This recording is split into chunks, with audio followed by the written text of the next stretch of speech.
The rain was falling hard that night. Roads were shining like rivers, and her old car shook with every turn. Elise Perry, a lonely single mom, told herself this was the last ride of the night. She was tired, but bills were waiting at home. Her little boy needed milk for tomorrow. She stopped outside the Grand Hotel. Lights sparkled, rich men and women laughed under umbrellas. They looked like they lived in another world. And then she saw him. Jackson Cole stepped out, tall, handsome, but broken. His tie was loose, his eyes red, a glass still in his hand. Without a word, he opened the back door of her car. His voice was low, almost a whisper. "Just take me home." Elise didn't know this ride would change her life forever. Before we move forward, share in the comments. Where are you watching from? And what time is it right now? And remember to like and subscribe to Black and Wronged for more heart-touching stories. Let's begin. Elise started the car slowly. The city lights blurred in the rain. Inside the car, silence felt heavy. She looked at him in the mirror. Jackson Cole, the CEO everyone in town had heard about. But tonight he didn't look like a powerful man. He looked lost. "Rough night?" she asked softly, trying to break the silence. He gave a weak smile. "You could say that. The people who cheer for you in the day are the same who stab you at night." Elise didn't know what to reply. She knew pain in her own way, working 2 jobs, raising her son alone. She wanted to ask more, but something in his eyes told her not to push. The rain grew louder, beating against the windshield. Jackson leaned back, closed his eyes, and whispered, "Don't take me to the mansion. Just somewhere quiet." Her hands froze on the steering wheel. Somewhere quiet? She didn't know what he meant, or where this night was leading. What secret was this broken man hiding, and why didn't he want to go home? Elise hesitated, then drove toward a small diner on the edge of town. It was almost midnight, but the neon sign still glowed. She parked and turned to him. "Coffee might help," she suggested. Jackson opened his eyes slowly and nodded. They went inside, the bell above the door jingling. The place was empty except for one tired waiter. They sat in a booth by the window. For the first time, she could see him clearly under the bright lights. His expensive suit was wrinkled, his tie undone. But it wasn't the clothes, it was his face. He looked like a man carrying a heavy storm inside. Elise sipped her coffee, waiting. Finally, Jackson spoke. "You know, money can buy you houses, cars, and fake friends, but it can't buy sleep." His voice cracked. She saw something raw, almost human, behind the mask of a billionaire. For a moment, she forgot who he was. He was just a man in pain.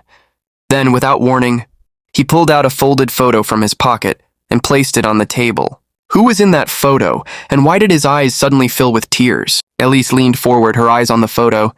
It showed a young boy with messy brown hair, smiling wide, holding a baseball glove. Jackson's hand shook as he traced the boy's face. "My son," he whispered. "He lives with his mother in another state. She doesn't want me around. Says I'm too broken, too busy chasing money." Elise's heart tightened. She knew the feeling of being left behind, of raising a child alone. For a second, she almost told him about Ethan, her little boy waiting at home. But she stayed quiet. Jackson let out a bitter laugh. "Funny thing is, I can buy 1,000 toys, but I can't buy back time with him." His voice was low, filled with regret. The diner felt colder suddenly, the clock on the wall ticking louder. Elise wanted to comfort him, but the words stuck in her throat. Then, just as she opened her mouth to speak, Jackson's phone buzzed on the table. The name flashing across the screen made his face go pale. Who was calling at this late hour, and why did fear replace the sadness in his eyes? Jackson stared at the phone as if it were a snake ready to strike. The name on the screen glowed, Victor Hale. Elise didn't know the name, but the way Jackson's jaw tightened told her everything. This was someone powerful, someone dangerous. He silenced the call and shoved the phone face down. His hands gripped the edge of the table until his knuckles turned white. Elise spoke softly. "Bad news?" Jackson looked at her, his eyes cold now. "Let's just say Victor is not the kind of man you ignore. I owe him more than I can ever repay." The words hung heavy in the air. For the first time, Elise felt a shiver of fear. Who was this man really? A broken father or something darker? The waiter brought the check, and Jackson slid a thick roll of cash onto the table without even looking. Elise noticed his fingers tremble. As they stepped back into the night, the cool wind hit her face. She thought the evening would finally end here. But then, across the street, a black car pulled up slowly, its headlights locking on them like eyes in the dark. Who was inside that Elise froze when the black car engine purred louder? The windows were tinted, hiding whoever sat inside. Jackson's shoulders stiffened, and for the first time he looked truly afraid. "Keep walking," he whispered, almost too low to hear. Elise's heartbeat thumped in her ears as they hurried down the quiet street. The car rolled forward slowly, following them like a shadow. She wanted to ask questions. But one glance at Jackson's face told her this was no time. They turned a corner, rushing toward her car. Jackson grabbed her arm. "Drive," he ordered. His voice carried no charm now, only raw desperation. Ellie started the engine with trembling hands. The black car followed close behind, headlights slicing through the night. Jackson stared out the back window, his jaw clenched. Finally, after a few tense blocks, the black car suddenly turned away into another street. Silence filled the car, but Elise's chest was still pounding. She looked at Jackson. "What just happened?" He didn't answer right away. Instead, he leaned back in his seat, eyes closed, and said, "You don't want to know." What secret was Jackson hiding that made powerful men chase him through the night? The road stretched quiet as Elise drove through the sleeping town. Streetlights flickered, her hands tight on the wheel. She wanted to turn back, to drop this stranger off and forget the night. But something inside told her she couldn't. Jackson finally spoke. "Victor Hale. He owns half the city. Clubs, casinos, dirty deals." His voice dropped lower. "I used to work with him.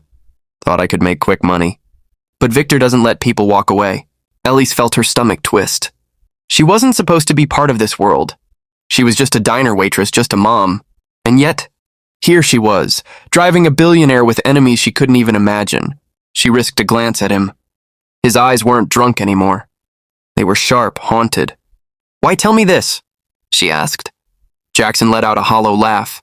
"Because you're the first person in years who's treated me like a human being. Not a wallet. Not a deal. Just me." Elise's chest ached. She wanted to believe him, but before she could speak, her phone buzzed on the dashboard. The name flashing on the screen made her blood run cold. Why would someone be calling her at this hour? Elise's phone lit up, vibrating against the dashboard. The name on the screen made her stomach drop. Mrs. Carter, her neighbor. She never called this late unless something was wrong. Hands shaking, Elise answered. "Hello?" The voice on the other end was rushed, panicked. "Elise, it's Ethan. He's burning with fever. I didn't know what to do. He kept crying for you." Her heart almost stopped. Ethan, her little boy. She could picture his flushed cheeks, his small body shivering under the blanket. "I'm on my way," she cried, tears filling her eyes. She pressed the phone down and gripped the steering wheel tighter. Jackson turned to her, concern flashing across his face. "Your son?" Elise nodded, barely able to speak. Every second felt like a knife cutting her apart. She had to get home. She sped through the empty streets, praying with every breath. Jackson sat quietly, but his eyes softened. For the first time that night, he looked less like a billionaire and more like a father who understood. As they pulled up to her small apartment, Elise leapt out, rushing toward the door only to freeze. The black car from earlier was already parked outside, waiting in the shadows. Elise's breath caught in her throat. The black car sat across the street, its engine off. But she knew someone inside was watching. She rushed upstairs, scooping Ethan into her arms. His skin burned with fever, and tears stung her eyes. Jackson stood in the doorway, his tall figure filling the small apartment.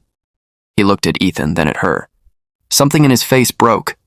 "Let me help," he said softly. His voice no longer carried power or wealth, only sincerity. He picked up a cold cloth, gently placing it on Ethan's forehead. The little boy whimpered, then slowly settled, his tiny chest rising and falling. For a moment, the world outside, cars, threats, debts, disappeared. It was just a mother, a child, and a man who had spent too long running from his own pain. But deep down, Elise knew this peace couldn't last. Victor's shadow was still out there, and the black car was proof. Could Jackson truly escape his past, or would it one day crash into her quiet life? What do you think will happen next? Will Jackson find redemption, or will his past destroy everything? Share your thoughts in the comments, and don't forget to like and subscribe to Black and Wronged for more heart-touching stories.